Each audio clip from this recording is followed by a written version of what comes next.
¿Qué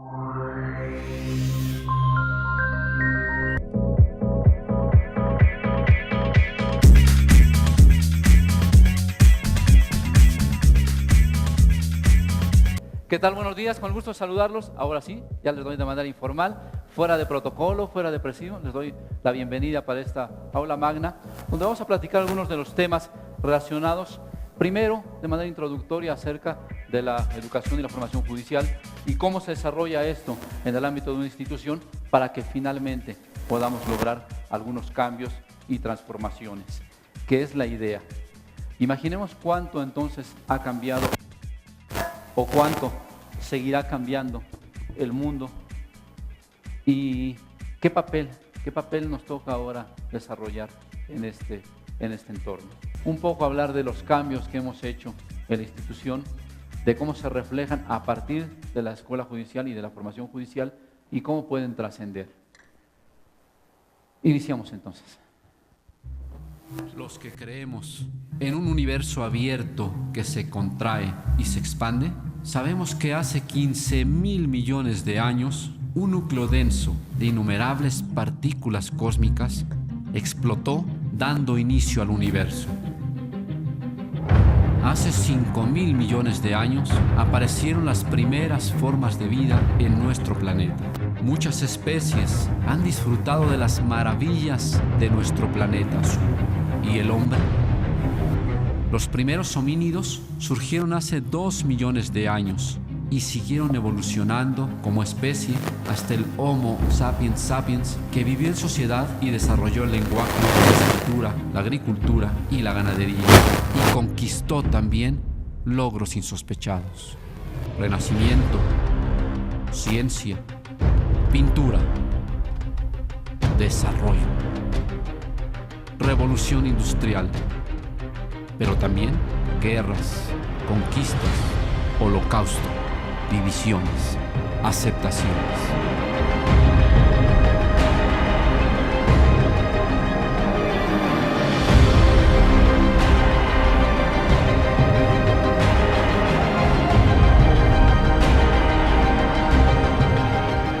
En este mundo cambiante, el hombre siguió su marcha y avanzó en tecnologías, visiones globales, pero también en desastres.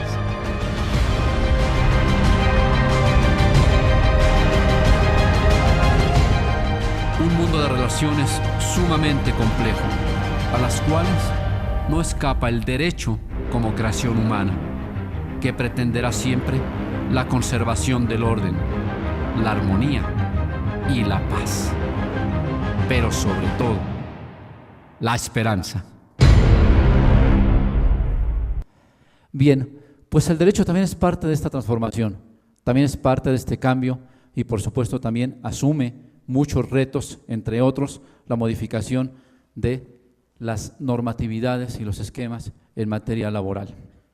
Ante esto voy a iniciar con algunas preguntas. Viene la parte que a nadie le gusta, porque todos empiezan a sufrir y mirar para un lado distinto, como es normal, pero no voy a tomar a alguien en particular, así es que respiren profundo, por favor. Voy a iniciar con algunas preguntas, para que vayan contestándolas.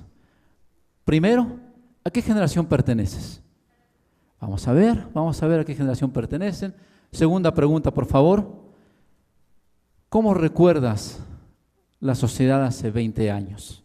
Imaginemos entonces cómo era esta sociedad hace 20 años y cómo percibes la sociedad actual en este momento. ¿Ha habido transformaciones o no? Y finalmente, ¿cómo recuerdas la justicia hace 20 años?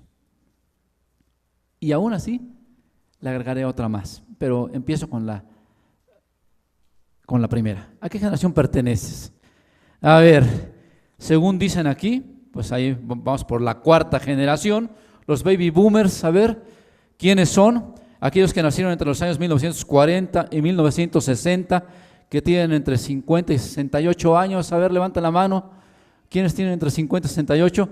No sean tímidos, por favor, con toda confianza. ¿Quiénes son nuestros baby boomers de esta mañana? Yo sé que hay unos que quieren ocultar la edad, que dicen, yo mejor me aguanto Mejor me espero un rato. Bueno, pues estos baby boomers tendrán en este momento pues más o menos un aproximado de esa edad y empiezan a contestar estas preguntas. ¿Cómo era entonces la sociedad anteriormente, de acuerdo a lo que ustedes recuerdan? Luego, de la generación X, ¿quiénes pertenecen a la generación X? Ya veo por aquí una mano levantada. De los 30 a los 49 años, muy jovencita ustedes. ¿Quiénes tienen de los 30 a los 49 años? ¿Quiénes? Hay varios, ya se ve aquí un grupo más numeroso, que nacieron entre los años 1960 y 1980, más o menos. ¿Cuántos hay? Por favor, levanten su mano, no sean tímidos. Adelante, muy bien. ¿Quiénes son los millennials? O la generación Y, que nacieron en los años 1980 a 1999. A ver, levanta la mano. ¿Cuántos millennials? Ahora sí, todos, ¿verdad? Hasta yo también levanto la mano, ¿no? Hasta yo levanto la mano aquí.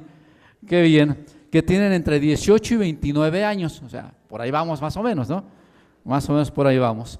Y finalmente, ¿quiénes pertenecen a la generación Z o a la generación B, que se llama generación virtual? Aquellos que tienen del año 2000 a la actualidad y que tienen menos de 18 años. Levanten la mano, ¿no? Hoy no tenemos de esta generación. Nos quedamos entonces todos en la generación de los millennials, así es que la mayoría somos de esta generación. Y eso nos permitirá entonces contestar algunas de estas preguntas. Ustedes recordarán entonces la sociedad hace 20 años. Hace 20 años, ¿cómo era su sociedad de acuerdo a su generación? ¿Alguien recuerda, por ejemplo, que estaba permitido fumar en todos los espacios públicos? Digo, para los que no somos fumadores, era muy complicado, la verdad que era muy complicado. Hasta en las casas fumaban, las cortinas, oliendo a alcohol, iba a decir, pero no, es otra cosa. Esa fue otra experiencia, Esa fue otra experiencia. Oliendo a cigarro. ¿Habrá sido cigarro? Ahora me pregunto si habrá sido cigarro o tabaco, no lo sé. Pero bueno, estaba permitido, estaba permitido. ¿Ustedes recuerdan, por ejemplo, cómo guardaban sus ahorros?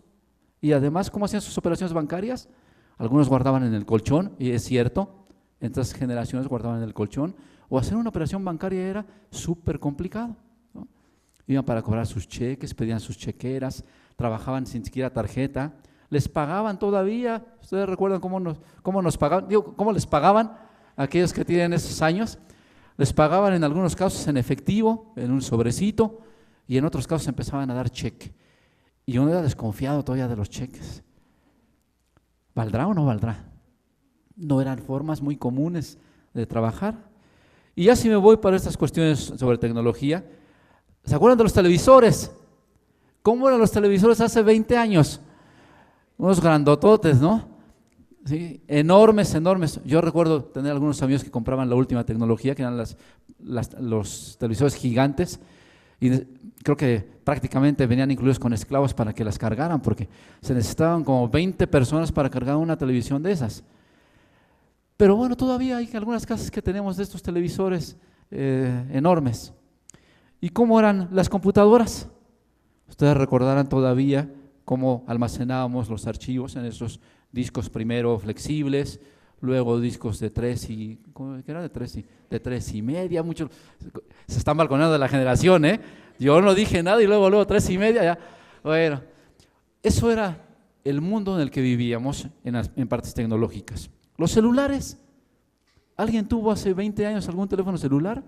Eran de los primeros con los que empezábamos ahí con los teléfonos celulares, ¿no? No solo que eran muy grandes, sino también, punto número 1, solo servían para hacer llamadas. Solo era para hacer llamadas. Tenían antena, ¿no? Era todo un lujo tener un teléfono celular, ¿no? Eran definitivamente enormes. Bueno, pues todo esto ha cambiado y ha cambiado mucho. Por eso es importante conocer el contexto en el cual se pueden generar nuevas ideas. Por eso la plática de hoy es innovación. Innovación en todos los sectores, en educación judicial, en implementación de reformas y en otros más aspectos que vamos a ir tocando. Así es que, ¿cómo percibe la sociedad actual? ¿Qué percibimos de la sociedad actual? Bueno, pues es una sociedad dinámica, muy compleja, pero también que usa mucho las tecnologías y no podemos abstraernos de esto. El uso de la tecnología está incorporado ya a nuestra forma de vida, en todo, absolutamente en todo. Y esto no lo teníamos hace algunos años. Entonces, así tenemos que responder las instituciones, en esa misma medida y en la misma proporción en la que van avanzando las cuestiones tecnológicas. Por eso, paso a la siguiente pregunta. ¿Alguien recuerda la justicia hace 20 años? ¿Hay por aquí alguno que ya haya sido juzgador o que haya aplicado la ley hace 20 años? A ver, levanten la mano, millennials, levanten la mano sin miedo, de que no me pregunten a mí. ¿Alguien ya ha aplicado la justicia hace 20 años? ¿Sí? Nos acordamos todavía, por aquí hay alguien levantado, por las máquinas de escribir con las que trabajábamos, ¿no? La Remington dicen, por ahí, que era la que se usaba, maestro Víctor. ¿Sí? Olimpia también, con el papel carbón, el se dice en las actuaciones para no borrar todo lo que ya hice, los juzgados de papel, que así eran, juzgados de papel, etcétera, etcétera, etcétera. Todo eso era como funcionaba antes la justicia. Y ahora imaginemos cómo funcionará la justicia en el futuro, que esto es muy importante. ¿Cómo imaginan ustedes la justicia en el futuro? Porque a partir de ahí es como uno tiene que hacer esa proyección de qué quiero lograr en este momento con la justicia. Entonces, imaginen una justicia del futuro. ¿Cómo será? ¿De papel todavía? ¿Será todavía con máquinas de escribir? ¿Será muy diferente a lo que vivimos hace 20 años o no? Y esto da la pauta entonces para ver que a la par de la tecnología vienen también otras cosas más. Y por eso siempre digo aquí, ¿érase una vez un país? Pues sí, érase una vez un país fortalecido, dedicado, trabajador, naciente, y que al igual que el resto del mundo ha ido cambiando, no solo en la parte positiva, sino también en la parte negativa. Y vienen convulsiones, agresiones, violencia como forma de resolver los asuntos, indiferencia, maltrato, abandono, segregación, divisiones. Y se requieren fortalecer esquemas de seguridad, de policías, ante la poca tolerancia que llegamos a tener como seres humanos. Y esta sociedad tan dinámica, tan cambiante, plantea también grandes problemas. Problemas de este tipo, problemas de corte social, problemas que afectan, que hieren, que dañan, que lesionan y a veces de manera irreparable. Y este es el escenario en el que estamos moviéndonos. Es el escenario que nos toca vivir.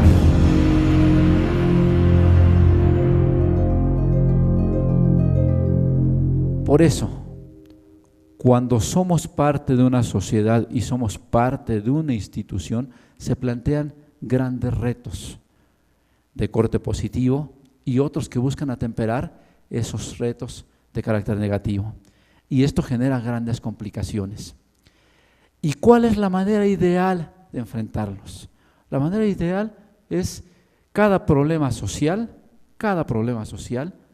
surge o hace surgir varios aspectos de análisis. Primero, ¿qué se dice del tema de la justicia? En el contexto internacional se dice que es ineficaz. Y es una afirmación categórica que nos duele a quienes estamos en la parte de la aplicación de la justicia, pero se dice en el contexto internacional que hay ineficacia. Pero también que hay un limitado acceso a la justicia y que por lo tanto complica entonces la impartición de la propia justicia. Y en otras partes del mundo hablan de una pésima percepción de quienes estamos actuando en el terreno de la justicia. no es buena la percepción de la justicia.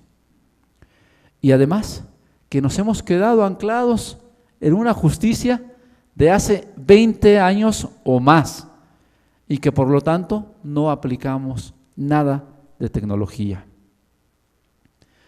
Y finalmente, que todos los días hay vulneración al principio de independencia judicial, porque hay línea para que se resuelva en un sentido, porque hay dedicatoria para los asuntos, porque hay timidez en los jueces, etcétera, por todas las razones que ustedes pueden pensar.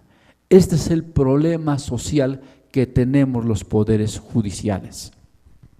Pero a partir de ese problema social que tenemos los poderes judiciales, vienen las posibilidades de crear o tener necesidades. Y abordaría primero los problemas. Cada problema es detonante de grandes soluciones. Eso es algo importante. Y esta es la primera regla que debemos tener en cuenta, no solo para la institución, sino para la vida. Todos los problemas son detonantes, pero no detonantes negativos. No hay que verlos de manera negativa, sino siempre son grandes áreas de oportunidad. Están ahí puestos para nosotros, para que alguien diga, yo lo puedo solucionar, yo puedo avanzar, yo puedo innovar, yo puedo aportar. Y no para decir, pues no puedo, no sé, no lo conozco, lo ignoro o simplemente no me interesa. Entonces, tenemos una gran oportunidad, porque hay varias necesidades. La fundamental, la lucha contra la injusticia, que es ya de suyo muy pero muy complicado, pero también que en todos los procesos judiciales y también en capacitaciones exista ese fomento de respeto a los derechos humanos, para que podamos actuar con normas de debido proceso. Y así se consiga la aspiración social más importante, que es tener una vida digna. Es la aspiración de todos, ¿no? Al final, tener una vida digna, una vida de desarrollo, de desempeño, una vida positiva. Eso es lo que busca todo esto. Y por eso se genera un gran reto, entre muchos más. Yo hablaría de un reto macro, y el reto macro es ¿cómo lo enfrentas? Aquí viene la primera pregunta, ¿cómo enfrentar un reto de esta naturaleza? Como sociedad, como persona o como parte de una institución, y yo lo diré desde el punto de vista de una institución. ¿Cómo enfrentar el reto que ya dijimos? Ineficacia, poco acceso a la justicia, vulnerabilidad de un principio de independencia, acceso limitado, etcétera. ¿Cómo lo enfrentas? Primero con ideas. Se requieren ideas de todos, ideas alineadas que tengan o participen de una sola visión, pero a su vez se requiere fomentar el pensamiento creativo. Entonces, todos los días hay que fomentar el pensamiento creativo de tus áreas, y eso implica salirte de tu área de confort, eso implica salirte de lo que conoces y al contrario, repensar todos los días cuál es tu actividad y cómo la puedes mejorar. Y además, estos dos elementos, la idea y el pensamiento creativo, te empieza a generar conceptos que arrojan o que llegan finalmente al tema que nos ocupa hoy, que son los proyectos. Y así es como se desarrolla y nosotros al interior de este Poder Judicial del Estado de México hemos buscado el desarrollo de toda la institución. Tuvimos ideas, planteamos estrategias, las desarrollamos, llegamos a un proyecto y este proyecto se ha ido desglosando en tres grandes aspectos que son fundamentales. Punto número 1, aplica la innovación. Punto número 2, refuérzala con tecnología. Y punto número 3, dedícate en el elemento humano. Entonces, si alguien me pregunta a mí, ¿qué han hecho ustedes en estos momentos desde que tú asumiste la presidencia? ¿Qué has hecho? Pues esto ha sido, fíjense, así se los estoy dando tal cual, por eso digo que esto es oro, no hay que buscarle en grandes libros de desarrollo, de estrategias, de cuestiones competenciales, de el vendedor más grande del mundo, ni del resto de los libros, ¿no? El liderazgo de los jesuitas y todos los libros que hay sobre el liderazgo, simplemente llegan para este punto. El punto es, apuéstale a la innovación, fortalécelo con la tecnología y nunca te olvides del elemento humano. que es fundamental. Y vamos a comentar los tres. Vamos para el tema de innovación. ¿Qué implica innovación? Implica arriesgarte a cambiar de manera positiva los esquemas con los que has trabajado. Eso es innovar, renovar. Entonces, esto se hace o se pretende que transforme de manera positiva siempre cualquier esquema y a su vez que beneficie cada vez a más personas. La innovación, un principio básico de innovación es que cada día tiene que beneficiar a mayor número de personas, no a 3, no a 4, no a 5, no a 100, sino al mayor número de personas.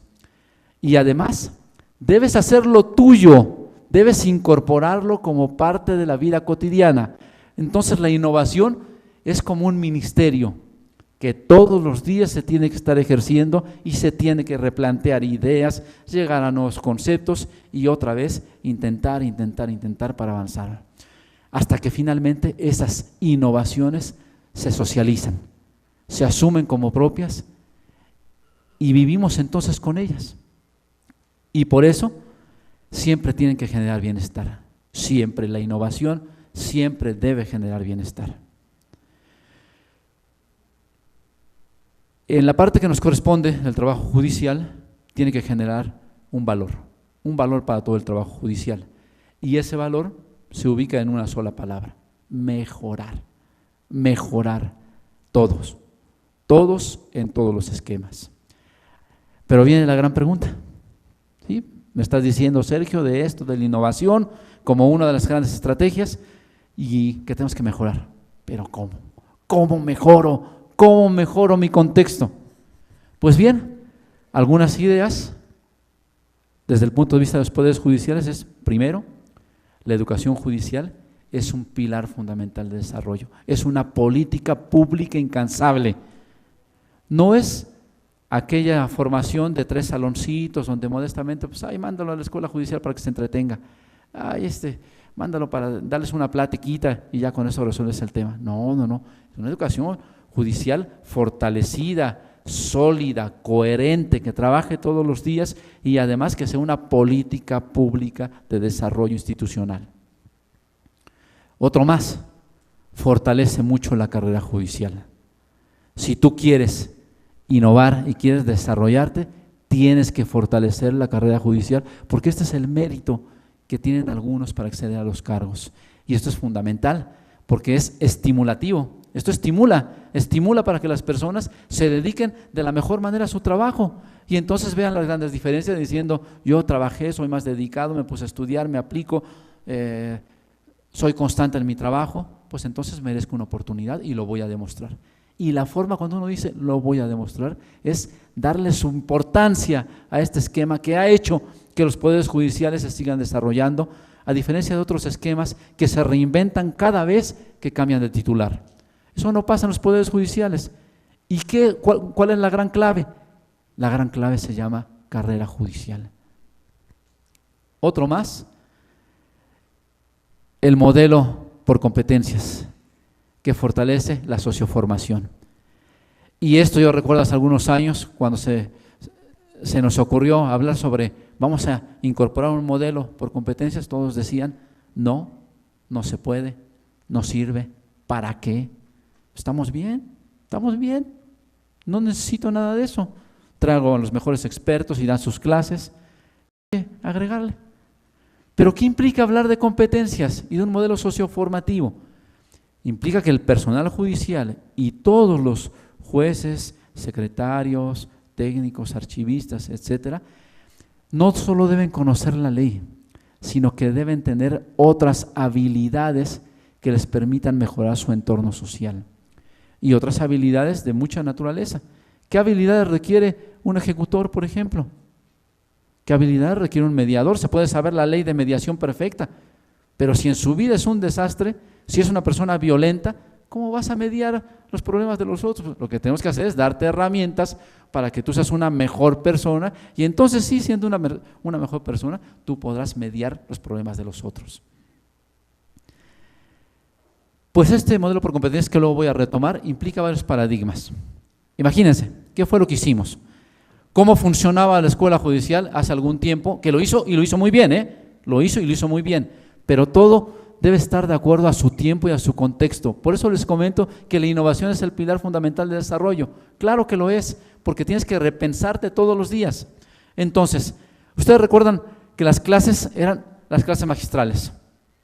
La manera de aprender era citar al non plus ultra, que a veces sabía, a veces no sabía cómo dar clase. Digo, los conocimientos los tenía.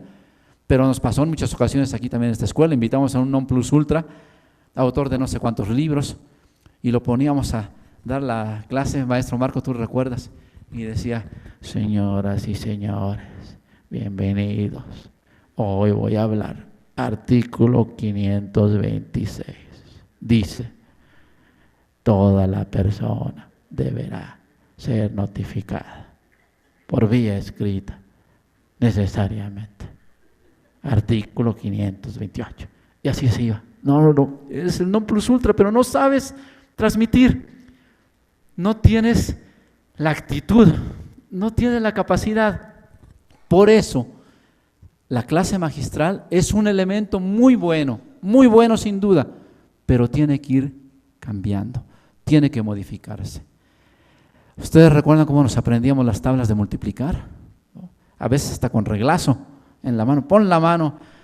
Yo recuerdo que mi familia me hace la historia, mi mamá hacía la historia de que eran 11 hermanos, formaba a los 11 hermanos mi abuelo con la regla en la mano, sentado, y le decía: tabla del 5, 5 por 1, 5 por el primer niño, ¿no? Se decía la tabla, si fallaban la tabla, reglazo y fórmate a la fila, el que sigue, tabla del 7, y así iba con todos los hermanos, ¿no? Era aprender de memoria las cosas. Pero muchos abogados hacíamos lo mismo con los contenidos de la ley, lo aprendíamos de memoria, no hay de otro. El problema es cómo lo aplicas, y eso habla de competencias. Te puedes saber la ley, el tema es cómo lo aplicas en un contexto social. Otro más, ¿cómo eran las aulas? Estrictas y en cierta forma monótonas, tal cual como eran las clases. Y me salto para el siguiente. Siempre había ese mecanismo, esa resistencia para usar aspectos didácticos más allá de la clase magistral. Pues bien, además del rezago tecnológico, ¿qué se hace cuando se transforma esto por competencias? Voy a darles así el ABC de las competencias que ya muchos de aquí conocemos y conocemos seguramente mucho mejor que yo.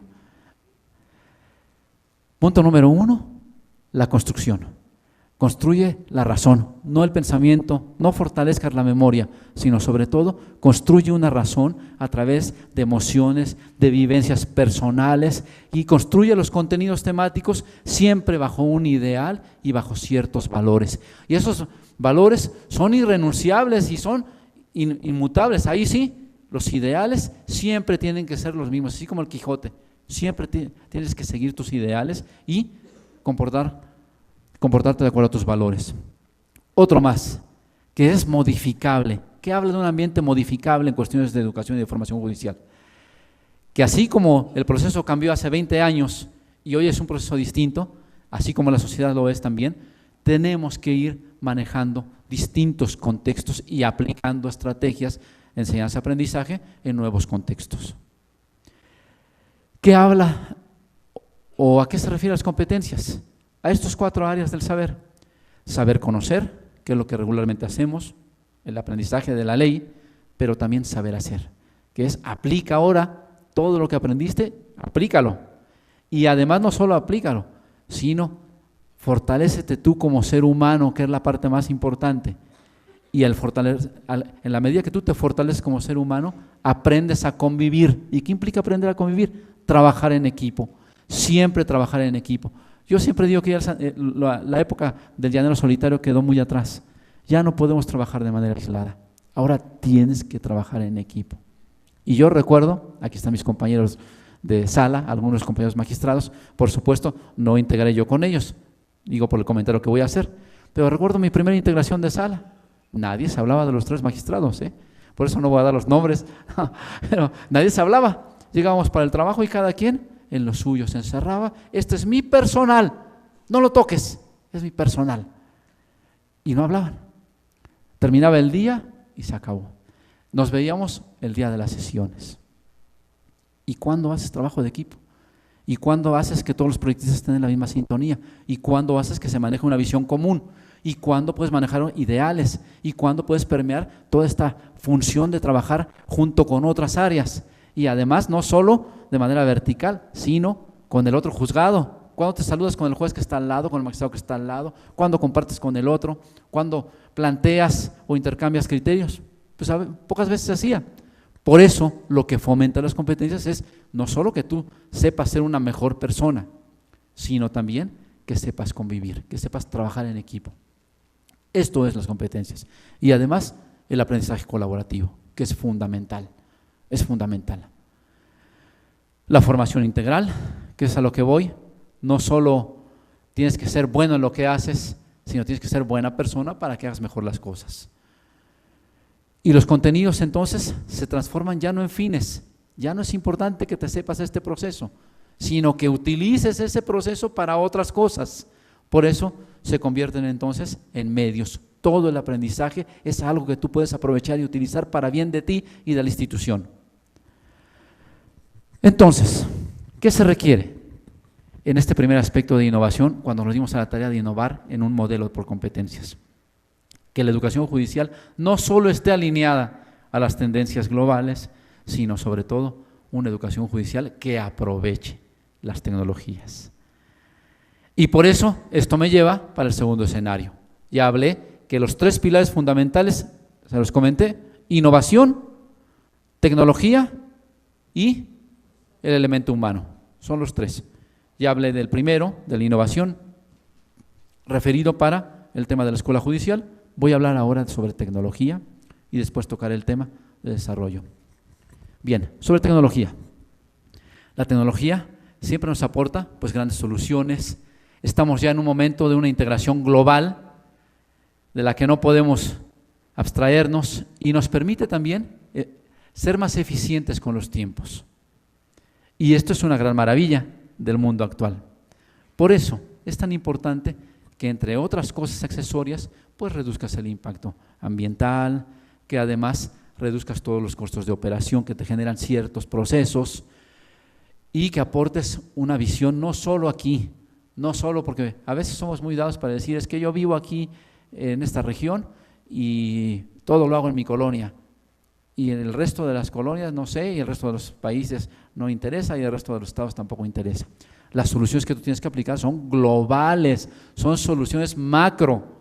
Y para las soluciones macro, echa mano de la tecnología, no hay de otra. La vanguardia tecnológica, que es fundamental, que es otro de los aspectos, y el uso incluyente. ¿A qué me refiero con el uso incluyente? Que cada día la tecnología tiene que abarcar un espectro mayor, siempre tiene que abarcar mayores espectros. ¿Qué hemos aplicado en tecnología? Imaginemos previamente cómo era el Poder Judicial hace 20 años. Estamos todos en el contexto, quienes litigaron, quienes dieron clase, quienes trabajan o iniciaron a trabajar, quienes por alguna eventualidad llegaron a las redes de la justicia. ¿Cómo era la justicia hace 20 años? Y vamos a ver qué avances hemos hecho. Punto número 1, se modificó la arquitectura judicial completamente. Y ahora estamos incorporando el concepto del juzgado corporativo, que es un nuevo entorno de manejo que requiere una arquitectura judicial muy distinta de lo que en su momento tuvimos. Pero otro, le apuestas a la tecnología y haces mecanismos de comunicación más ágiles como el exhorto electrónico. Y tú puedes ahora libremente enviar no solo de un juzgado para otro, sino de un estado para otro o de un país para otro, en lugar de las cartas rogatorias internacionales, usarlo electrónicamente y asunto resuelto. Evita el problema, reduce costos, sé más eficiente, aprovecha mejor el tiempo. Control y vigilancia en tiempo real, lo tenemos. Algunos consejeros tenemos la aplicación para poder controlar juzgados sin mayor problema y podemos desde aquí meternos al juzgado quinto civil, cuarto mercantil, etcétera, del lugar donde sea y poder establecer un esquema de vigilancia. Aplicación de tecnología. El sistema integral de información. Bueno, teníamos alrededor, cuando yo llegué, teníamos 38 distintos sistemas.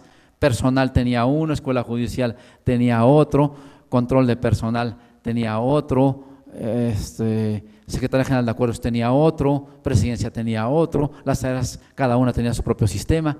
¿Y qué hicimos? Agrupar los 38 sistemas en una visión integral. Todo tiene un centro y todo se dirige desde cierta estructura para dar el apoyo y evitar que se dupliquen 4 o 5 veces el mismo expediente, como el currículum, por ejemplo, de cada uno de los que trabajan en el Poder Judicial.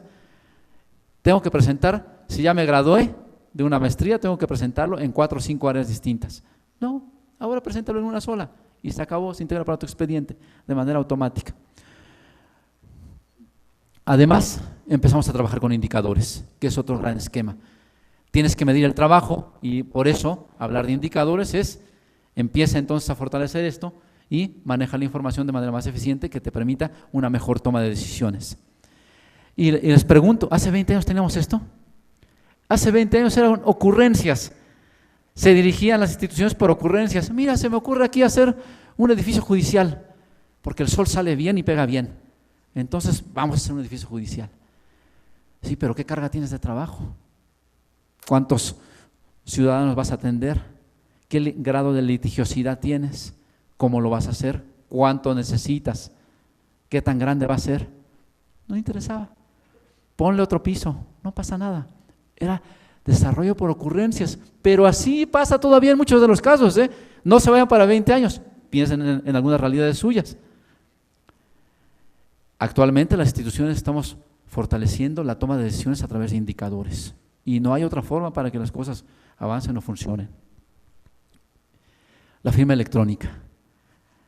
Ya estamos en un contexto donde nuestros jueces y secretarios y consejo tienen su propia, y magistrados también, los magistrados tienen su firma electrónica y ya podemos firmar las actuaciones sin mayor problema para correr todo el expediente virtual que estamos incorporando en un sistema único integral de desarrollo. Y esta firma electrónica también es una, porque te permite que hagas efectivo un expediente judicial electrónico, una justicia virtual. No lo puedes hacer si tu firma no tiene validez. Entonces la manera ideal es primero crear una firma y creamos la firma, la FEGEM, que ya está corriendo por ahí. Para quien quiera inscribirse, quien quiera conocer sobre ella, pues ya puede hacer sus promociones de manera remota y enviarlas sin necesidad de contratar a alguien que expresamente vaya para presentar promociones al juzgado. Ya, asunto resuelto. Sé más eficiente. Y con la firma electrónica vinieron a la atención. Vamos a atender mejor a las personas. Y un ejemplo, pues son estas cabinas.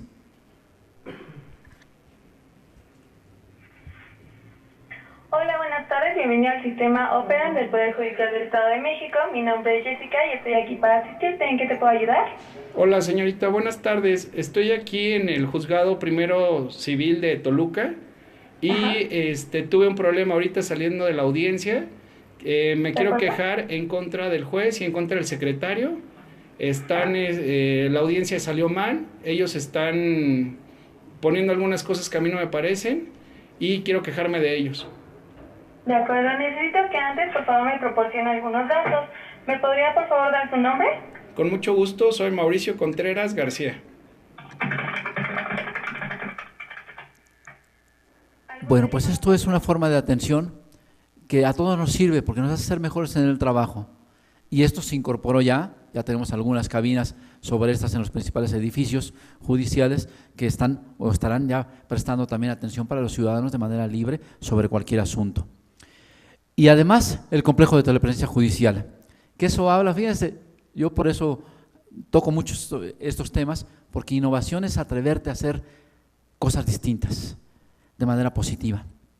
Y creamos entonces la manera para ser más eficientes a través del complejo de telepresencia, que nos permite esto, en un contexto controlado de 4 áreas distintas, nos permite tener clases a distancia. Yo siempre digo que este complejo de telepresencia es una ventana al mundo. Se acabaron las barreras y pudiéramos tener con nuestros compañeros de la delegación de Beijing, en este momento, conectarnos de manera remota y pudiéramos tener una plática, una conversación, una conferencia sin mayor problema. Con la magia de tenerlo como si estuviera al frente de nosotros. Y esto nos ha permitido desahogar asuntos a distancia. El primer asunto fue un divorcio de personas privadas de la libertad que los trasladaron para distintos centros penitenciarios. ¿cómo haces un divorcio en condiciones normales? Imposible, no se puede. ¿Cómo lo hicimos? A través de telepresencia. Y a su vez hemos desahogado ya una gran cantidad de asuntos en telepresencia, hasta restituciones internacionales de menores a través del uso de la tecnología, divorcios a distancia a través de la… que eso es todo un éxito del Poder Judicial, ¿eh? Ustedes recordaron los letreros de los abogados que dicen por ahí, divorcios rápidos, fast track, 5,000 pesos. Bueno, pues ahora ya lo puedes hacer más rápido, ya ni siquiera tienes que ver a tu cónyuge, ya de manera distante lo puedes hacer. Digo, lo digo de broma, pero son algunos de los usos que hemos tenido en la academia, en la parte administrativa y en la parte judicial, y que han sido de gran beneficio para todos. Entonces, esta ventana, este complejo de telepresencia, es una ventana para conectarnos con el mundo en tiempo real, con la nitidez y la claridad para desahogar cualquier diligencia. Y aquí habrá algunos jueces que ya desahogaron varias diligencias judiciales utilizando el complejo de telepresencia. Pues esto es aplicarle y apostarle a la tecnología en tiempos de innovación. Y viene el último de los ejes. El último eje es nunca olvides el elemento humano, que es algo muy, pero muy importante. Nunca lo olvides, porque siempre la justicia tiene que ser sensible, tiene que ser cercana. Y para esto buscamos entonces una visión humanista. Y esta visión humanista tiene que generar algo, tiene que partir de una visión muy clara, pero a su vez que se divide en dos estrategias, una personal y una institucional, y que en todo caso crea valor. ¿Por qué? Porque esta visión personal que crea valor y esta visión institucional que crea valor atiende diversos puntos. Punto número 1, si tú fomentas el humanismo, tú fortaleces la creatividad de cada persona. Punto número 2, lo hace responsable en su campo y en su acción, en su campo de acción, se hace responsable de aquello que voluntariamente está asumiendo con su creatividad.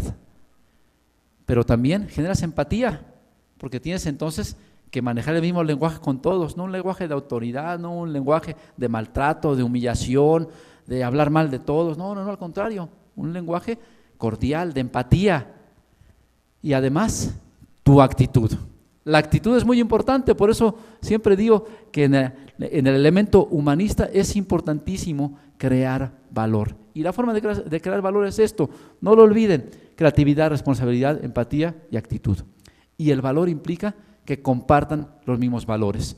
Una institución que comparte los mismos valores es una institución que está garantizada a llegar a buen puerto. A diferencia de aquello donde cada quien piensa o no se tiene una idea clara de hacia dónde vas. La autocrítica. Esto es fundamental para que tú te desarrolles. Todos los días tienes que estar viendo cómo mejoras en tu contexto. Y eso habla de cierto margen racional de autocrítica. Pero también te exige liderazgo.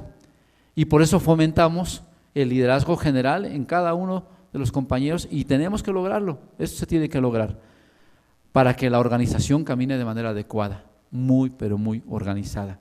Y finalmente, que te permita reflexionar todos los días tu trabajo para que lo hagas mejor al día siguiente. Por eso hablo de la creación de valor. Y por eso les pregunto, a ti que estás hoy aquí, aprovechando el tiempo, quizá que digas, yo no quería venir, pero me obligaron, me mandaron una fuerza, ¿no?, para llenar el espacio.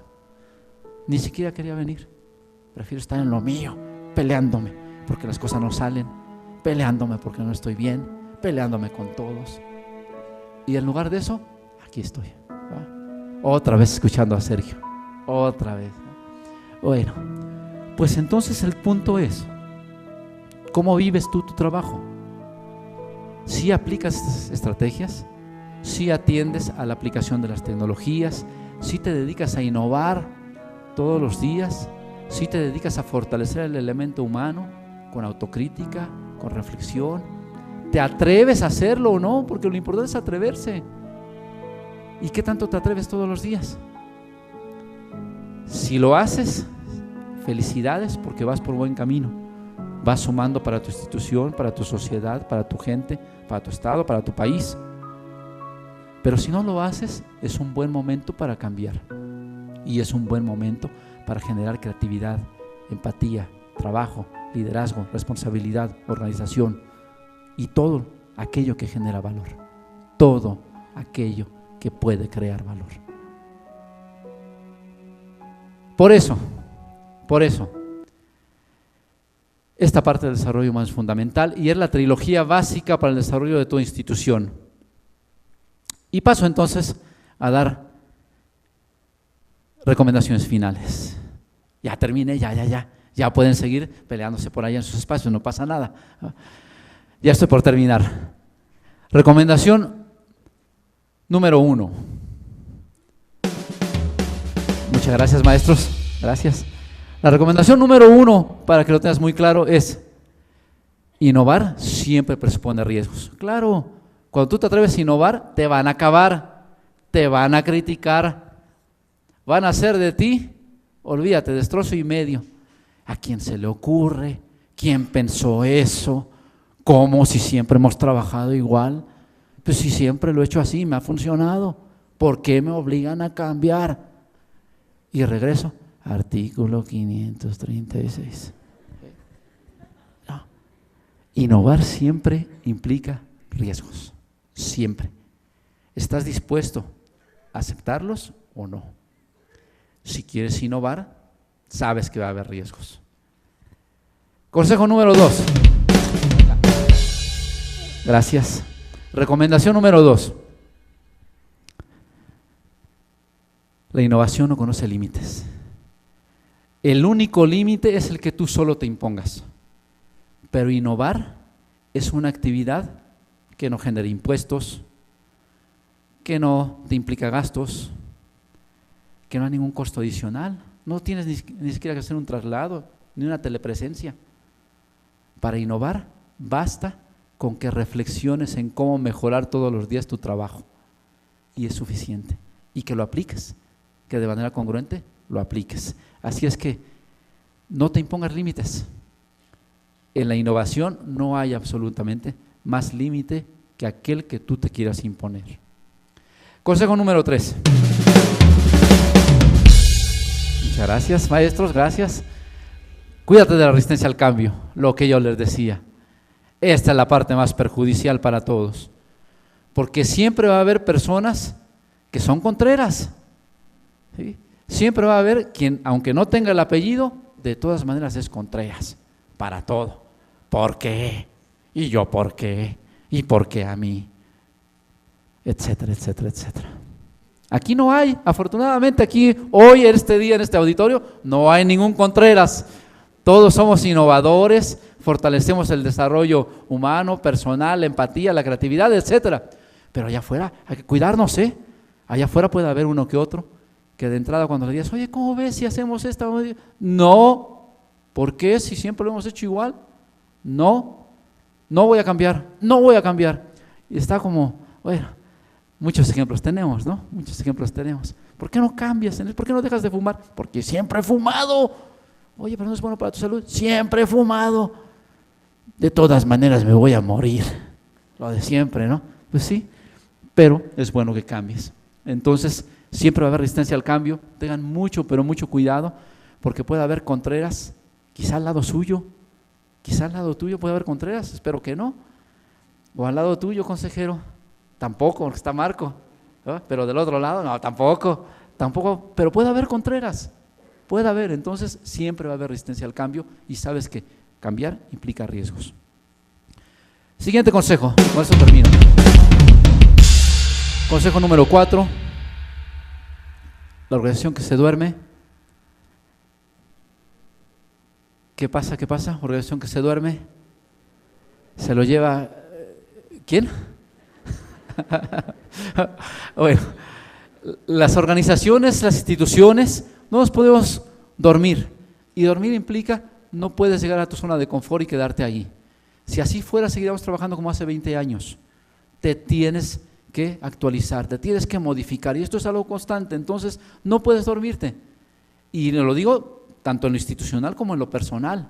Todos los días tienes que actualizarte, todos los días tienes que buscar nuevos esquemas, idear nuevas cosas, plantearte nuevas preguntas, hacerte nuevas respuestas, etcétera. Y eso te da un gran margen para que finalmente puedas ir innovando, innovando, innovando y evolucionando. Y la última. Recomendación número 5. La innovación transforma siempre realidades, pero sobre todo, transforma siempre personas. Que eso es algo muy importante. En la medida que estemos siempre innovando, aplicando tecnología, cambias los escenarios. Y estoy seguro que muchos de los compañeros que ahora estamos lidiando con la incorporación de tecnologías, tenemos una forma distinta de pensar. Pensamos distinto, actuamos distinto, fortalecemos de manera distinta nuestro trabajo. Yo, al menos, Sergio, les puedo decir que no soy el mismo que era hace 5 años, 3 años, 6. Y no en el sentido de que ya se le subió. No me refiero a eso.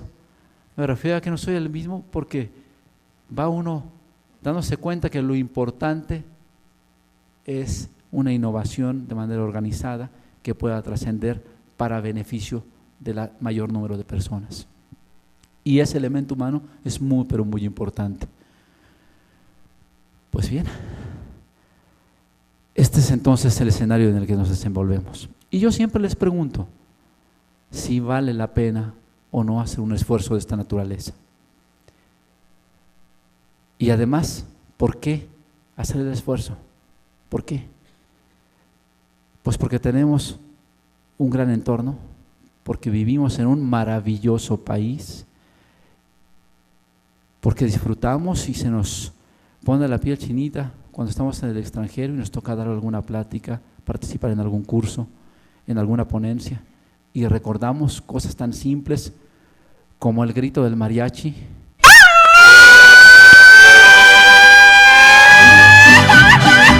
Y recuerdo entonces a mi país, a mi México, con sus tradiciones, con su gente, con su arquitectura, con su historia, con su comida, con todas esas bondades que tiene. Y entonces, nuevamente todos los días digo, tengo que ser mejor porque mi país lo merece. México no es un país de segunda, no es un país de tercera, es un país de primera. Y lo que le da el carácter de ser país de primera es su gente. Entonces, mientras la gente no cambie, no podremos ser mejores. Mientras tú no te esfuerces en ser mejor todos los días, no podrás aportar para tener un mejor país. Y por eso, cuestiónate mucho entonces, ¿qué tanto haces tú para ser parte de este esquema de primer mundo, de un país de primer mundo? A veces hasta la puntualidad es un ejemplo, ¿no? Hasta eso. Y me sorprende todavía cómo cuando alguien se va a casar, te dice, la boda va a ser a las 5 de la tarde. Y la familia cercana te dice, bueno, le pusimos a las 5, porque ya ves que todos somos aquí en México muy impuntuales. La verdad empieza a las 7, pero le pusimos 2 horas antes para que tengas chance de llegar. No, si te dicen a las 5, a las 5 tienes que empezar, 5 con 1 minuto, estás empezando. Pero eso es formación. Eso es lo que te hace ser un mejor país, un mejor entorno, una mejor organización. Y al final, con un ejemplo tan burdo como estos, pues vale la pena siempre pensar si el país lo merece o no lo merece. Yo estoy seguro que lo merece. Y estoy seguro que tenemos hoy en este escenario a mexicanos comprometidos y responsables que todos los días están innovando, aplicando tecnología y fomentando el elemento humano. Muchas gracias.